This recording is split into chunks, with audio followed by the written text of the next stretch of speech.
Hello, welcome to Gardener's World. It's always a sad moment when the tulips finish. Not that they all have, but certainly these ones have done their stuff. But you can't stay sad too long at this time of year, because as one set of flowers finishes, another comes bursting gloriously through. And of course, here in the Jewel Garden, it's the alliums. This is the allium purple sensation. And it's never so purple as it is at this moment, just as it's about to open fully. And then you get this incredible, dazzling display, like purple stars in a night sky. And also, right across the garden, everywhere you look, there are new flowers venturing out into the spring sunshine. Now, on tonight's programme, which of course is a full hour long, we shall be venturing to the RHS Malvern Spring Festival, as well as doing lots of gardening here. And we will be bringing you the very best from the show. In tonight's show, Karl will be scouring Malvern's impressive marquee to discover what new floral delights are on display this year. And Joe and Francis will be exploring the showground, taking a close look at the very best of the gardens and exhibits.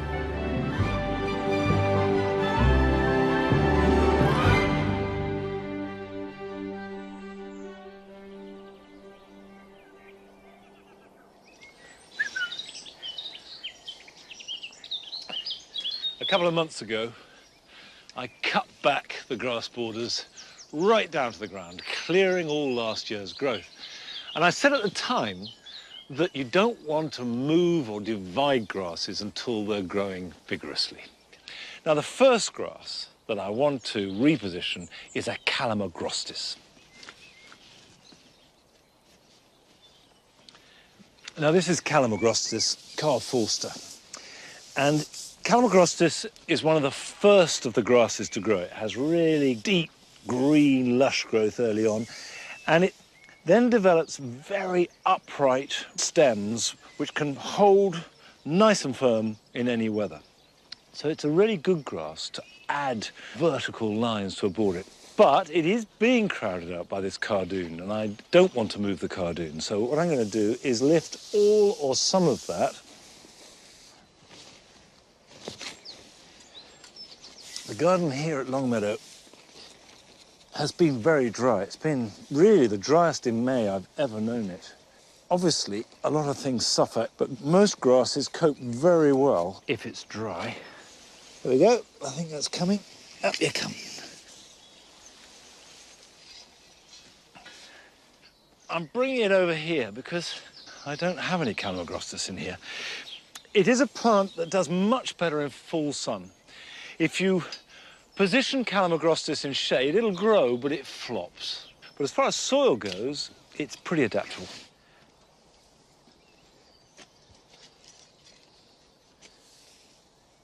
Now, it's worth saying that at this stage, I could divide this. Then obviously, now is the time to do it, and it's a good way of propagating grasses.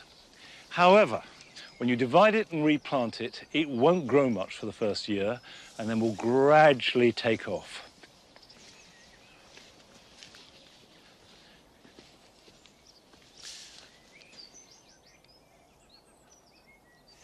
This pheasant grass seeded itself in here. I never got around to moving it last year.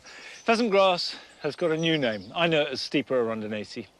The new name I always mispronounce. But effectively, it is part of the Stipa family in growth habit, if not literally in name. And all the Stipas like really good drainage. Bright sunshine, good drainage.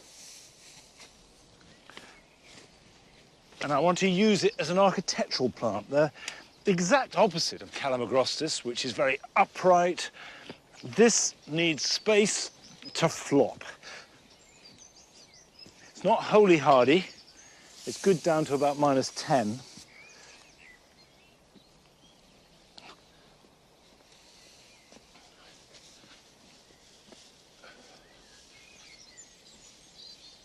Plan is to put that there.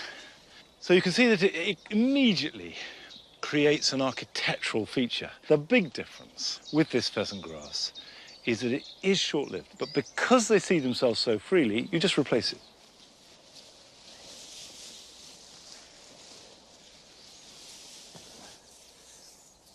Now, even though this needs really good drainage and loves hot sun, it does need a good soak when you plant it. Same for any plant that you transplant.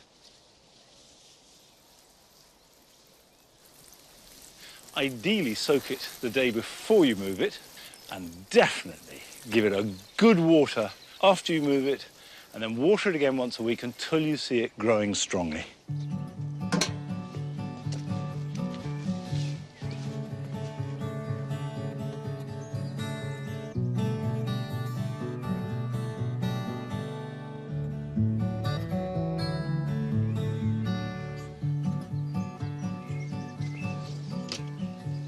Come on.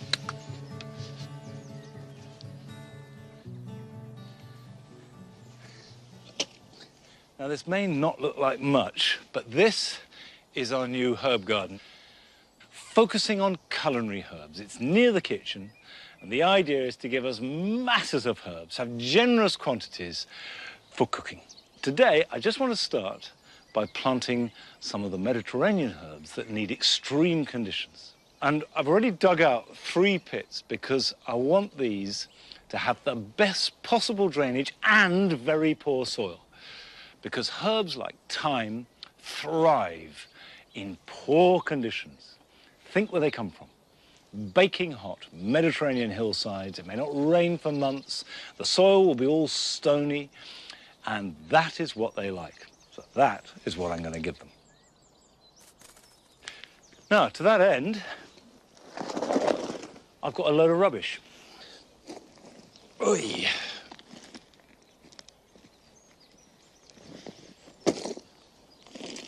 Think of this like a pot where you're putting lots of crocks in the bottom. That's just to ensure that when the roots go down, they don't find a pool of water. Now, we add a bit of soil onto there. This is horticultural grit, but any grit will do, and you can use sand if you like. A little bit more soil. If you're mixing up to do this in a container, put a quarter of the pot with crocks or stones in the bottom, then mix up some potting compost with at least its own volume of grit.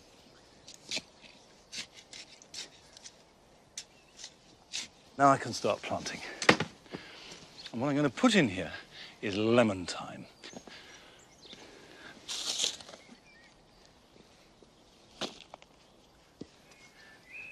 Now, lemon thyme is particularly good for cooking, but I like to have lemon thyme, normal thyme, silver thyme. But the one thing that I have learnt over the years with thyme is that it cannot take any shade. It gets very twiggy, and the result is that it starts to die back. Now, just because these are Mediterranean plants that love sun, it doesn't mean to say they don't need watering in. But never feed them. Don't mulch them with compost.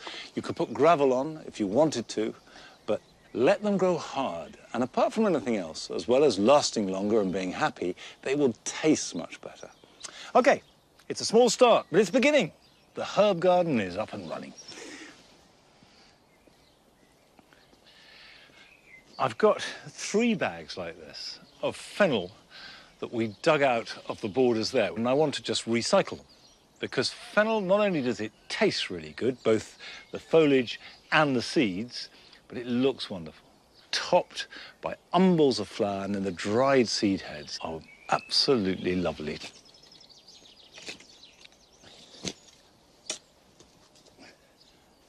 Like that.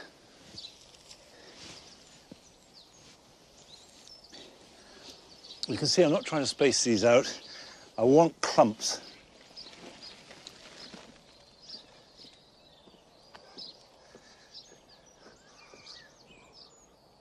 These will need watering until they're nice and upright. Now, the idea of these is they will grow tall, up to about the first tier of the pleached limes. And then in between them, I'm going to put some sage, which will give me a shrubby mid-layer. And then underneath, lots of oregano, marjoram, which will spread and create ground cover. The whole point about this is we've got lots of room, but I'm building it as a garden. I'm creating the beds which have rhythm and texture and colour. A herb garden is not just a little adjunct.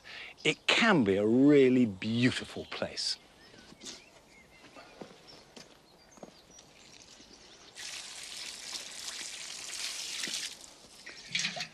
Right, that's a start.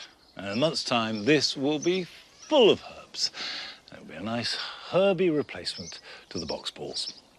Now, this week saw the beginning of the RHS's Malvern Spring Festival. And Karl, Joe and Francis went along to see the show gardens and the plant displays, all set on this remarkable showground, beneath the spectacular backdrop of the Malvern Hills.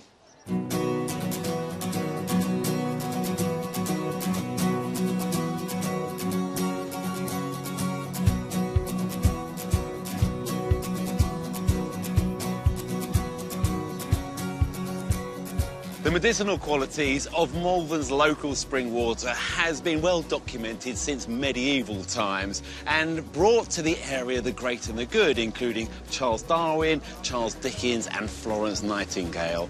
And it's this spa heritage that has created the theme for this year's show. It's all about health and well-being.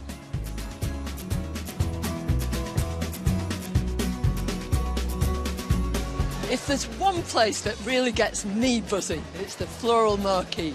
It's packed with plants, lots of them new, and new exhibitors too.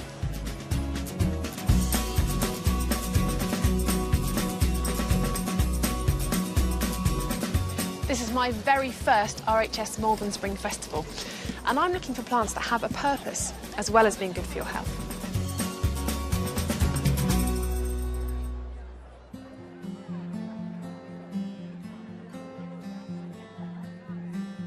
There are 6 large show gardens here this year, and they are all striving for a really good RHS medal, and ideally a nice shiny gold one.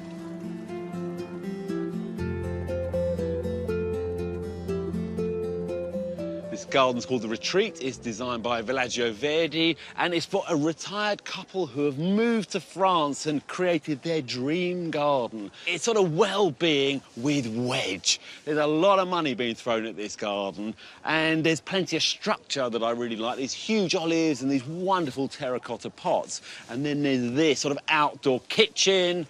We've got this wonderful outdoor shower as well, which works nicely. And right in the middle, dominating the space entirely, we have this hot tub. That is a tempting temperature there, which is fired by this wood-burning stove. This garden is seductive. Once you're in it, you feel good, no doubt about it, like you might if you're in a posh hotel. But really, the garden is over here.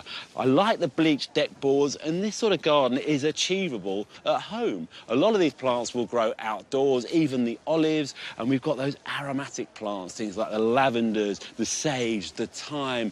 They love the sun beating down on them as they release those aromatic oils and make you feel even better. Well, the judges liked this garden. They gave it a silver gilt. But I just think they thought perhaps it was a little bit too much jacuzzi and not enough garden.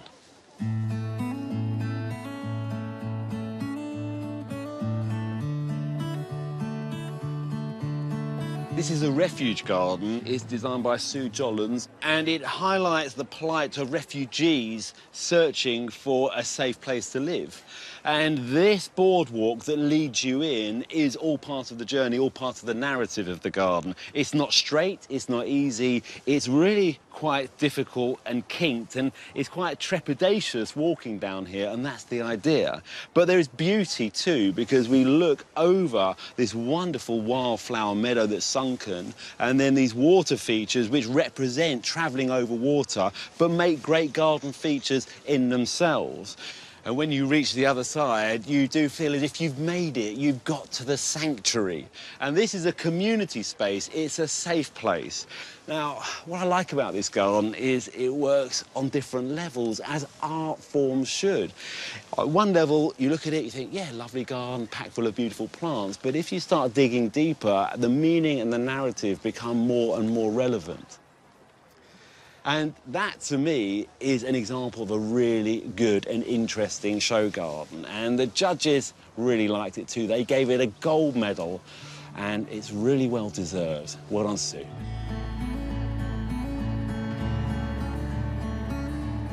This is the molecular garden designed by a Russian design duo. Now, they were brought over as part of an exchange that Malvern had with the Moscow Flower Show. So they exhibited there last year, and one of the Spa Garden's exhibitors will go to Moscow this year. So that's exciting. Now, they literally took the meaning of a spa garden to heart. They've created a garden where you come out of a spa and it's a place to relax and chill out in, surrounded by nature. And they have done an astounding job. The level of detail in this garden is fabulous. I like the light paving surrounded by the lush green planting. And then these wonderful sculptural benches that just look great. They don't look that comfortable, do they? But you know what? They really are. They're a flat pack. They brought them over from Moscow with them. And from here, you can see the planting. You feel in amongst it, and it's very relaxing. And that molecular theme runs through the alliums, the angelica, to the sculpture at the back. So it's a really nice, cohesive design. And I think they've done a fantastic job. But it's not only me, because the judges loved this garden. They gave it a gold. They gave it best in show in the spa garden category. So watch out, everybody. The Russians are coming.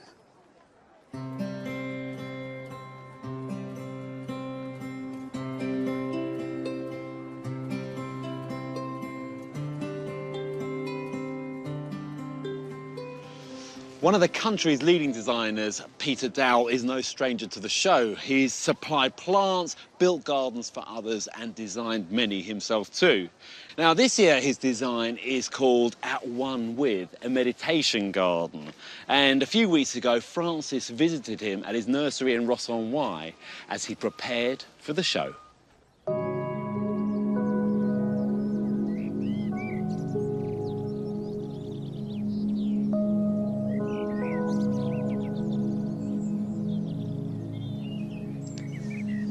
We're used to hearing gardens described as nice or pretty, but the reality is that there's often a much deeper significance that goes beyond the aesthetic. At this year's show, Peter Dowell has been exploring the deep connection that we have with our gardens.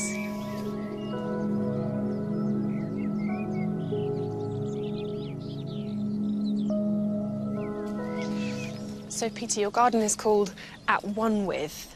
What's the thinking behind that? It's exploring the idea of a garden space having a meditative or contemplative feel about it. Mm-hmm. That when you're within the garden or viewing the garden, that you have a feeling of serenity.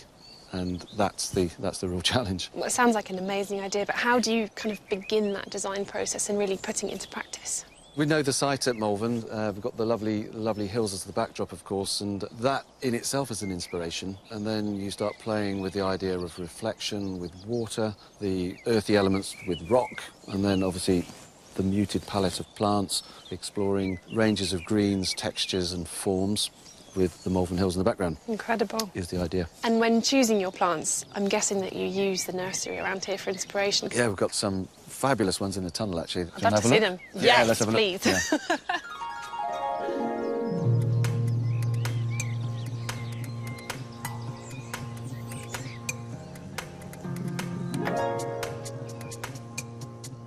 So this is one of your polytunnels. Yes. And I can see an amazing array of plants. Can you tell me what these plants are and how you'll be using them in the Malvern show? The selection we see here really just goes to show the variations in green. And then, you know, if you start looking at textures, got the lovely hack-on grass, the Hakenacloa macra. The best way that I like to use them is en masse, so that when you get the breeze running through, the whole thing moves and shimmers. They're also very soft, and they're also very understated. So if a plant could be described as calm, I think the Hakenacloa is absolutely on the calm list. I agree with that. And then plants that people will want to know about because they've not seen before. So things like the one of my pine Isn't that being great? just a talking point. Have you ever seen one as big as that? I haven't actually. No, It's an no, impressive specimen. I mean, it's an impressive story in a tree in itself. Because it was one of the most recent discoveries. I think it was 1996, wasn't it, in New South Wales? But it's a plant that was thought to be extinct and it dates right back to the Jurassic. Yeah. And here we are, 2017, and it's headlining in a show garden. It's great, isn't it? Absolutely. I see you have some very large gunnerer there. Certainly do. Will you be using them at the show? Yes, we will, yes. Because obviously it can take over a space. It's got a bit of a reputation as a thug, and it grows so fast, what, 2 centimetres a day, something like that. In absolute ideal conditions, it can become a bit of a thug, but you just need to contain it.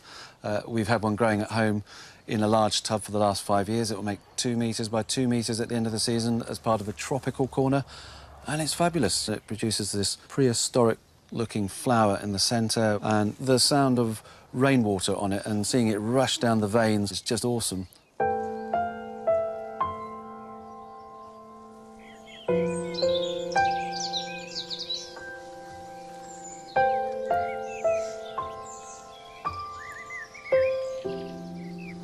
This is an amazing grove of aces, isn't it, Peter? And obviously something you're well known for. So will aces be featuring very heavily in your Malvern garden? We've got a couple of gems which will be used as highlight plants. This is the Acer japonicum vitifolium. Yes. But the spring flush, you see the range of greens and see how the shadows work as you look through and the sun's And coming through through. with that red background as well. It's an incredible variety, isn't it? It's lovely, isn't it? And it's got a good solid look about it, you know. Yeah. Unlike this fella, which is... It looks so delicate, Yeah, it's but amazing. a lot tougher than you credit it for. This one definitely will be going to Malvern. It's one of my favourite varieties. It's Acer palmatum cotonoito. Very tactile, and I think it's such a lovely contrasting plant for bolder foliage, as well as having a great green presence about it.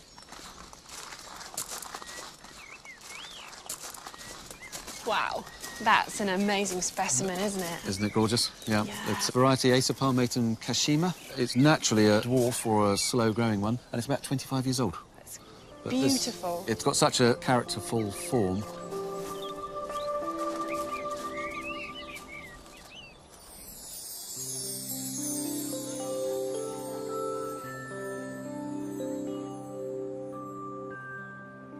Well, Peter, the garden is a triumph. It is. It's just absolutely breathtaking, I think. It just feels like it's been here forever.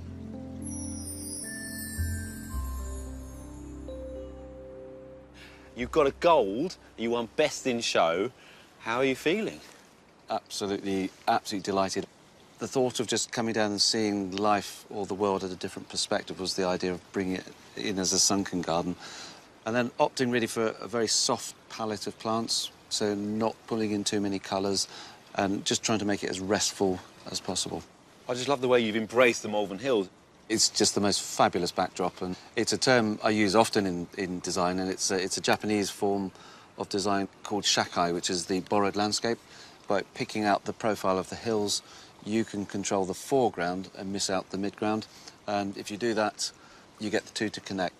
But we just see the finished garden. We saw the plants at your nursery with Yeah. Francis, but actually getting them here and keeping them looking so good is quite a feat. It is, yeah. We've had one of our guys on watering for pretty much 9 hours a day, just keeping the plants at peak perfection. It really is special. This garden, within the setting, I feel, you know, that sense of well-being and Yeah. things and gardens being really good for your soul. Yeah. I'm feeling it right now. To be able to slow down and hear the birds, the sun, sound of water, I think it's fabulous. I think that's why we garden, isn't it?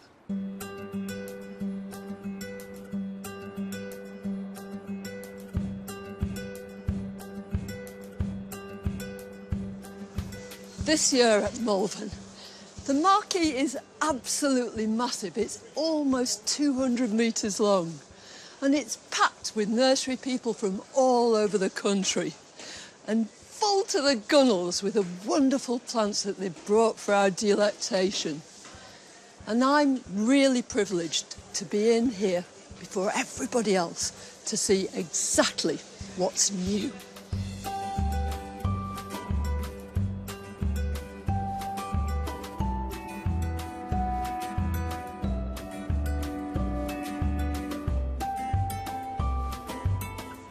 brand new exhibitors at Malvern are Gail and David. Hi, Gail. It is just out of this world, this stand. It's full of woodland plants and a few auriculas if you've got a sunny place, full of plants that anybody could grow. But right in the centre of the stand is something which is almost mythical.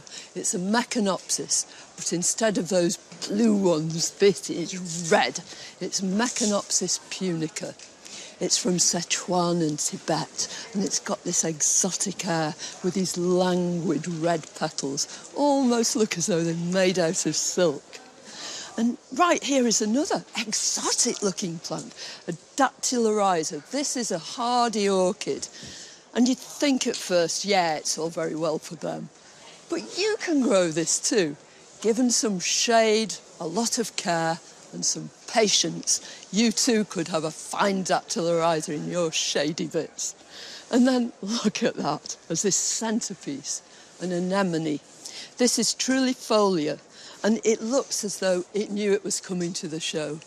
Each of these petals is perfect.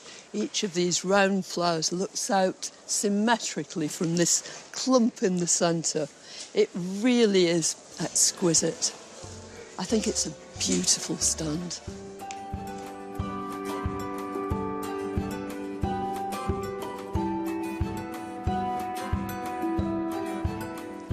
No, your eyes are not deceiving you. It's a dandelion at Malvern. This is Taraxacum pseudo-roseum, but whatever its Latin is, it's definitely a dandelion. Pretty in pink, but I don't know whether I'd have it in my garden.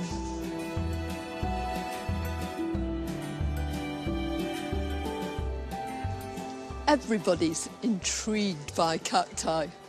Some people love them, some people hate them. But who could resist this kaleidoscopic display from Southfield Nursery? Nearly every plant on the stand is in flower, and over the last 30 years, Southfield have been working towards increasing the flowering capacity of their new hybrids. And this year, they've introduced this new plant, Matucana Festival. It's almost fluorescent in its colouring.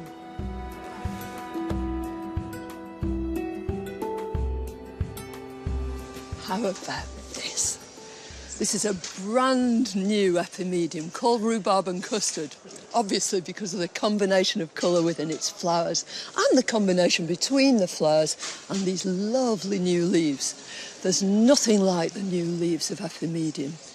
They're almost translucent, they're delicate and delightful, and they really just epitomise the spring.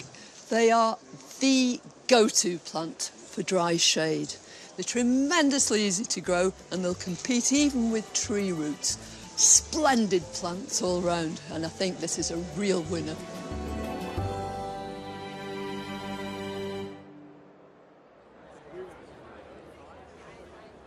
This is the Grow Zone, and it's been designed to show you what's achievable even in a really tiny space. Each of these plots is 2 by 2 metres and absolutely crammed full of not only beautiful, but really usable plants. Things like foxgloves, which are great for pollinators, but also really good medicinally. And edibles. Dahlias, you don't think of as edible, but this is called Malvern Spring, and it's bred especially for the festival. You can eat the tubers, as with all dahlias, though they may not taste great. But if you want great tasting veg, through here, it's absolutely crammed with it.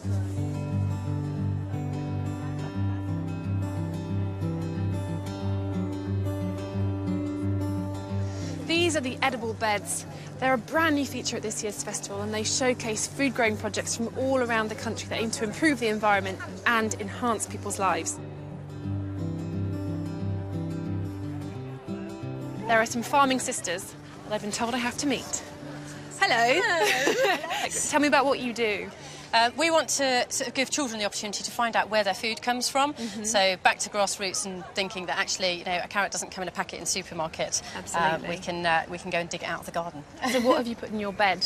We've got, well, these are the things that we plant in the fields on the farm. So Okay. We've got some wheat at the end, and we've got barley, we've got beans, which are your broad beans, We've got some peas, haven't we, Josh? And then this is some of the wildflowers that we have in the borders to encourage bees, butterflies, the pollinators for the crops. Fantastic. Well, I love your beds. They're absolutely crammed full of things, which is Thank you. always good when it's edible. Lovely. Thank you. Thank you.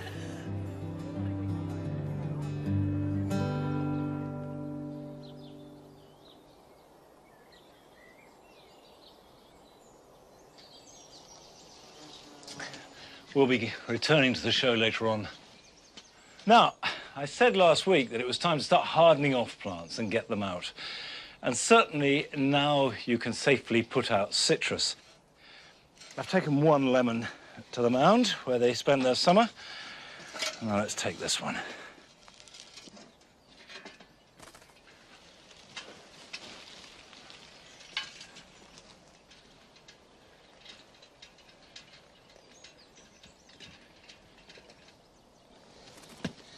Oy.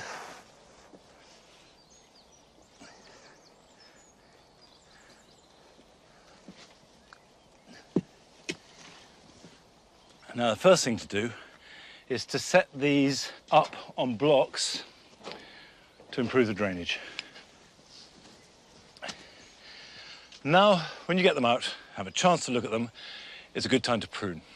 All citrus will take hard pruning, so don't be shy about it. The worst that can happen is you'll get masses of regrowth. And what you want is a nice open centre. Now this is growing too much inwards. It's shading out that at the back, so I can take this off right back like that. Now immediately that's more open. I've got an inward growing branch there, so I'm going to take that right off.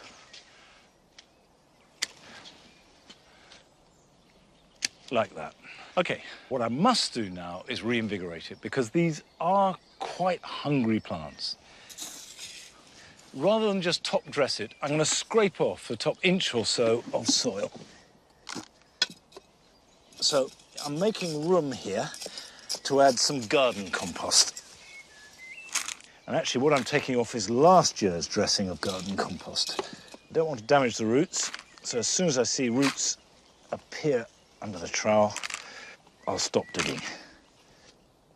Now I'm going to top dress that with fresh compost.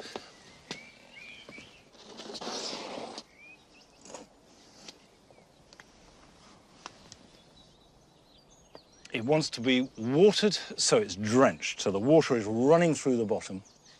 On top of that, I'm going to add some seaweed every time I water it. As with all feeds, don't be tempted to make a stronger mixture than it needs. The plant simply can't take up too much. You won't be helping it.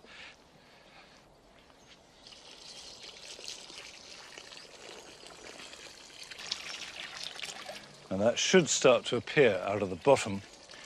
If it doesn't, it means the drainage isn't good enough. And I shall feed this every week, right through till October. A big water once a week is far better than a sprinkle every day or every other day.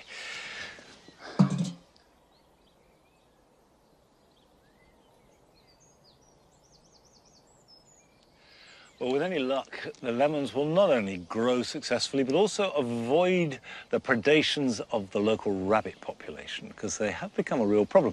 All Miami I planted here on the mound a few weeks ago were eaten to a stub overnight. They've eaten sweet peas, roses. They are becoming a real pest. I asked you to send in ideas on how to control them, and we got a few serious answers, and we also got other ones that included playing bright eyes on a loop, keeping a pet fox, having wind chimes, having Nigel sitting up all night on guard. You obviously haven't seen him chasing rabbits, or failing to chase rabbits. However, it's a serious problem, and lots of us are sharing it, increasingly so, and we will be looking at serious ways of dealing with it in a few programmes' time. Now, moving on to happier things, because it is Adam Frost's turn to put forward the plant that he thinks has had most influence on our gardens over the last 50 years.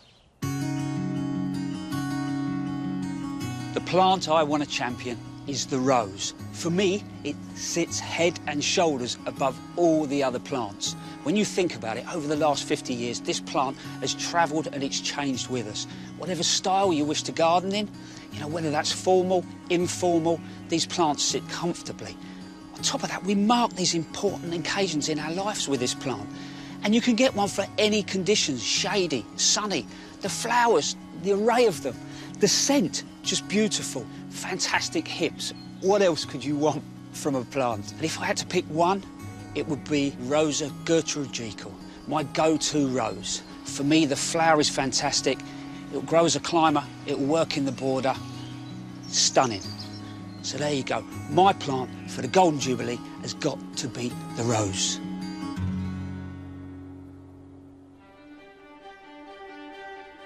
We have just one more Golden Jubilee plant to reveal, which next week will be Karl. Then you get a chance to vote for the plant that you think has had the most impact on our gardens over the last 50 years. We'll let you know how to do that next week.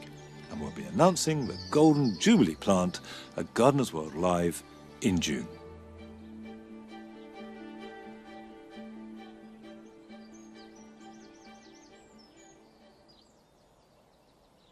Well, at this time of year, it's hard not to love any kind of rose, although my favourites in May are the species roses. This is Rosa hugonis, which has this delicate primrose, very simple flower, covering the shrub, which is tall and arched, for about 3 weeks, and then that's it. That's its performance, but worth waiting 49 weeks of the year for. And the whole of the spring garden now changes. At the beginning of the year, it's quite an ordered place, and the colours carefully controlled with the bulbs appearing. But by May, the cow parsley is swept in, and we just have this simple froth that takes over. And the whole of this part of the garden feels like it's slipping back to nature.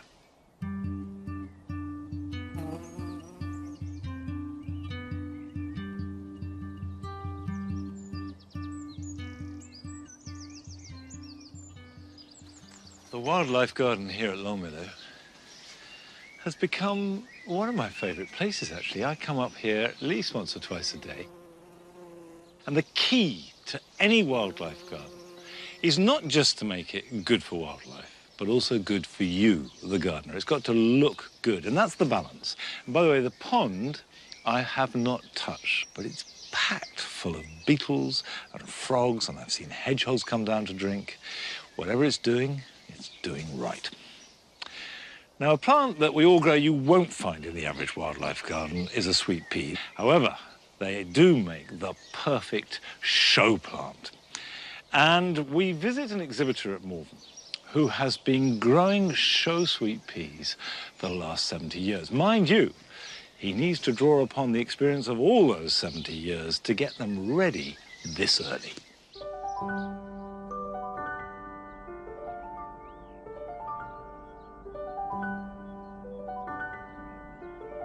There's no question about it. I like sweet peas, but I wouldn't say I love sweet peas.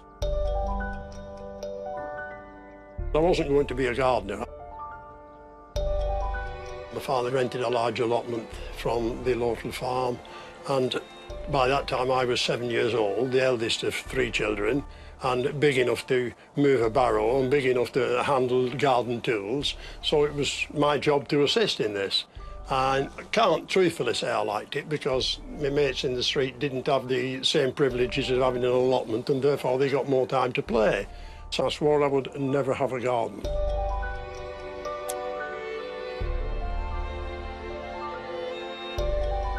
In this property that we're in now, we moved in 1966, and my father came along and said, "Why don't you grow some sweet peas?" he said. This was the fatal words, of course.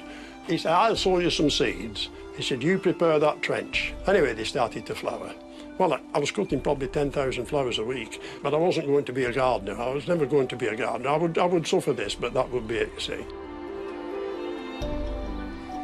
I thought next year I could enter a flower show. In the middle of town, a banner appeared.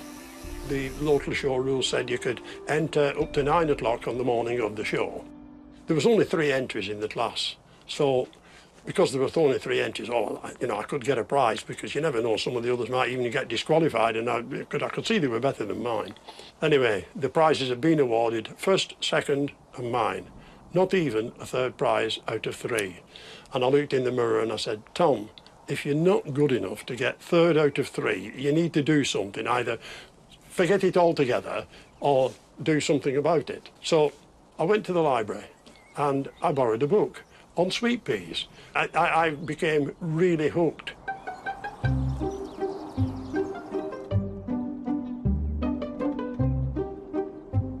I grow 1,300 cordon plants, essentially for personal exhibition, but I do grow them in next door's garden as a kind of overspill. He just popped around one day and went, "You're not using the bottom of your garden, can I just borrow it?" I've got some in the local park planted by some of the local children. Also, I've got some planted in the local hospital. It's the Charlie Mafia for sweet peas. I never planned it to be that way, and I never said I'm going to do this. It just evolved. I have no passion for the flower. To me, it is a means to an end of occupying time and interest and socialising with other people. The sweet pea is the catalyst that allows all this to happen.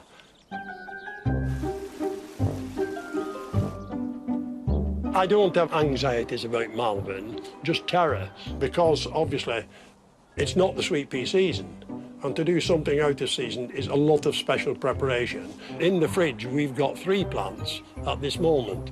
2 rather straddly ones that we might get a few cut flowers off to put in a vase, and another one that's been in now for nearly 4 weeks, which we've christened Nell after Eskimo Nell, because it's spent most of the 4 weeks in the fridge. It gets an airing for an hour or 2.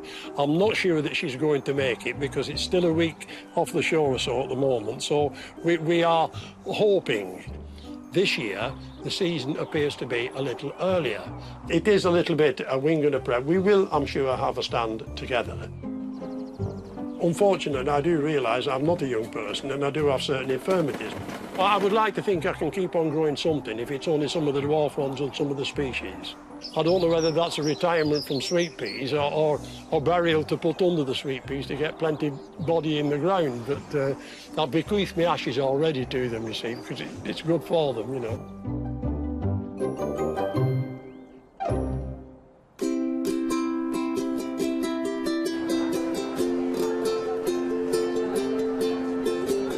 So Eskimo Nell made it. Yes, we didn't think she was going to, but she's here.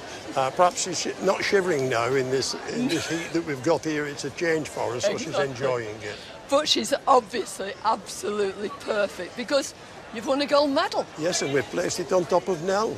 We decided that that was only fair, you see. You know? Yeah. But it is for the whole stand. It's not just really for Nell. And I think what's so marvellous is that this is a joint effort. You've had sweet peas and people helping from all over the country, from the National Sweet Pea Society. Yes, it was Tuesday afternoon before we knew exactly what we were going to get. We had telephone calls, I'm stuck at traffic lights at such a point and I've got such a thing in the car, and we're trying to find a space on the stand for it.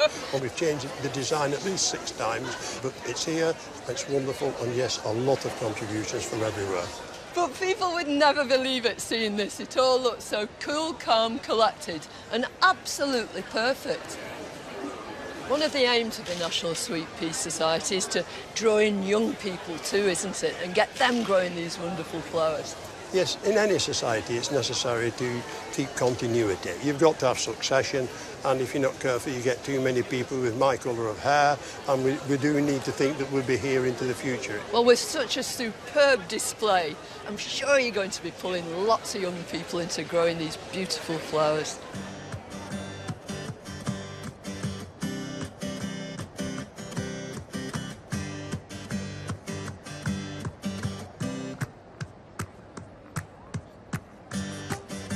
I don't feel quite safe here, Matt. Oh, you'll be all right, Karl, just don't get too close. So you've won Best Exhibit in the Floral Marquee, and no wonder, it's marvellous. Oh, it's brilliant. This is our 20th year at the Malvern Spring Flower Show, and this is the first time we've ever had Best in Show, so it's fantastic. Really, really pleased. Tell us a bit about them. I mean, all these plants look as though they're closely related. They do, and they all look very tropical and exotic, but the only thing they've got in common is that they've all gained their nourishment from insects, or in some cases small mammals, rather than from the soil. So they all grow in areas which are very low in nutrition. They've adapted these unusual shaped leaves to capture their prey or their food. But how about hardiness? Can we grow them in our gardens? There are a wide range of plants here. This one here, Sarracenia, North American pitcher plant, very hardy and can be grown outside in a peat bog garden quite easily. Whereas the tropical pitcher plant here, Nepenthes, or monkey cup as they're known, these need to be very warm and humid and grown with orchids in a tropical heated greenhouse. Yeah. So any of us could grow it, providing we've got the right conditions, put it in the right place, it's going to survive. Exactly, no problem at all. And look beautiful, but not quite as lovely as you this. You never know. Well done. Thank you. Thanks, Carol.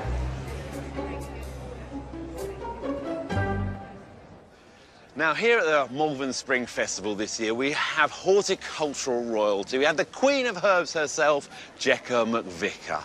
Now, this year, she's taken on the task of creating a permanent display garden here that can be visited all year round.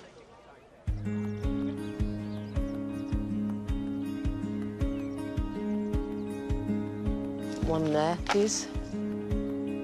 Every time I come on site, doesn't matter whether it's a show or not a show, I really feel ill. It's like a performance. Sort of mound in the middle there.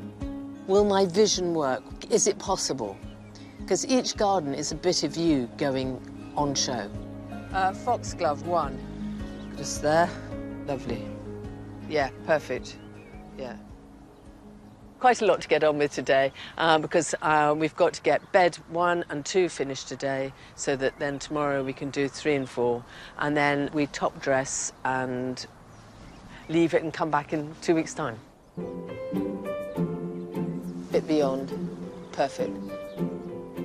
In triangle, so you go like that. 1, up, down, so it'll go there. Same depth, that's it, lovely. The Three Counties Showground invited me to revitalise this garden here on site, which is a permanent garden, which is used by a charity for adults with learning difficulties and for the local school children. The very first time I approached this garden was down this cherry walk, and there was a polytunnel, and it was all fragmented little rooms, and it wasn't inviting. So when I designed it so that there was a centre that you could sit, because in Ayurvedic medicine, you sit in the middle of the garden because that is healing. The idea of the ellipse is when you're in a low mood, you always look at your feet. You don't actually walk in straight lines because you walk like this, you walk as you go, and you just follow your feet. Now, if you've got an ellipse, you'll just follow it all the way round, and it's very soothing.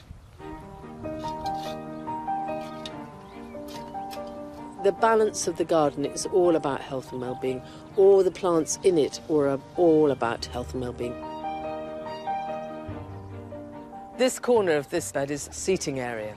And I wanted the rosemary to sort of embrace the people when they're sitting down, because rosemary is all about memory, and the actual scent of it promotes memory.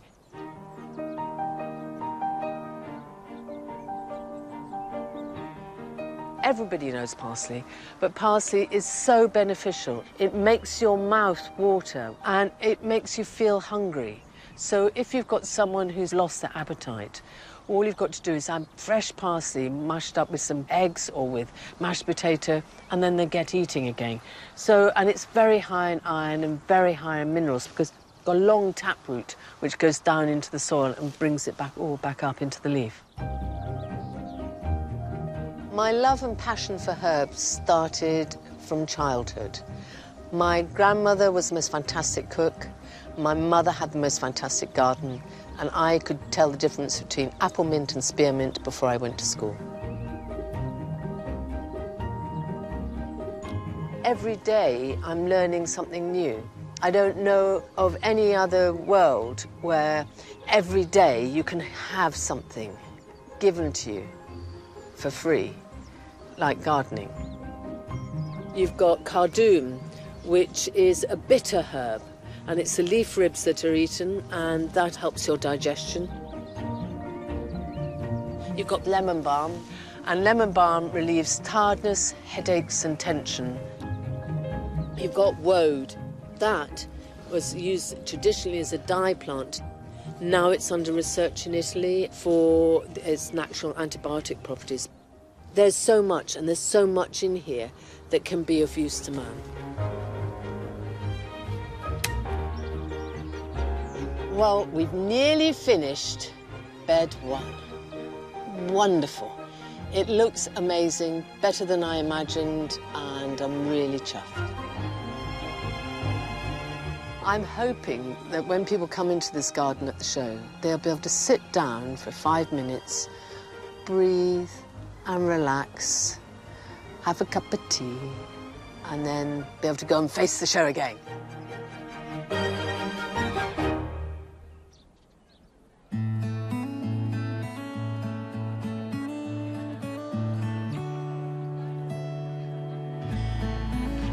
Well, Jekka, this is fabulous. We've even got a blue-tit nesting in the box. Oh, really? Over there. Yeah. And she's been flying in and out while I was tidying the place up. Oh, this is wonderful. What a great space. And I Yes. love the way the heart of it is this seating area here, and you're just looking through your fantastic planting, I have to say. It's planted to grow, not for show. Spacing of plants is very important, and people Yes. see show gardens and think, pack them all in, don't leave any soil on show at all. But, you know, within 6 months, you're taking plants out. If you do give them space to grow, you'll actually get the shape of the plant, and that's what's so beautiful. And so they then kiss like that, and you've got the mounds. Yeah. But if you cram them together, they all go up like that, and you don't get that lovely flow. And to see that it's already giving pleasure to so many people, it's magic. Yeah. Well, I'm going to really look forward to coming back to this garden year on year. In 2 years' time, Yeah, yes. and just watching it grow and develop, as a real garden should. Well done, Jekka, it's Thank beautiful. you very much.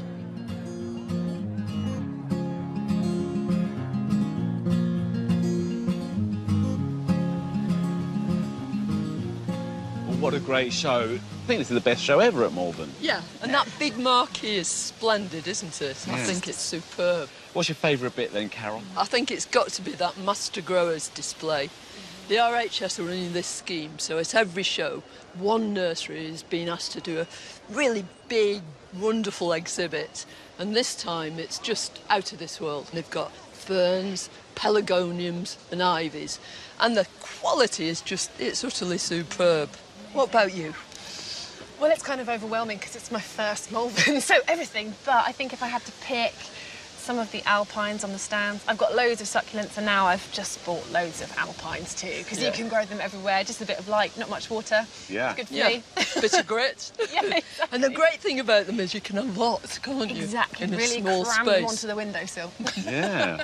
That sounds great. My bit, it sounds a bit self-indulgent, this, but I came up with a concept for a plant finder's parlour in the floral market. The idea is it's sort of Victoriana, and the team here just picked up the idea and ran with it. And so over the weekends, there's going to be talks, and we're going to get nursery men and women up there who are going to talk about the history of the plants and how those Victorian plant hunters, travelled around the world, those intrepid plant hunters. So, Yeah, and gave us all the plants that we grow in our garden. yeah, exactly. How's that swing? I want to go. Yeah, go on. You have a go, Carol. Go on, you better go. I'll push you. All right, Come on. promise. Yeah. Can we both fit on? And then the we'll road? get an ice cream later. Now, this is the proper day out.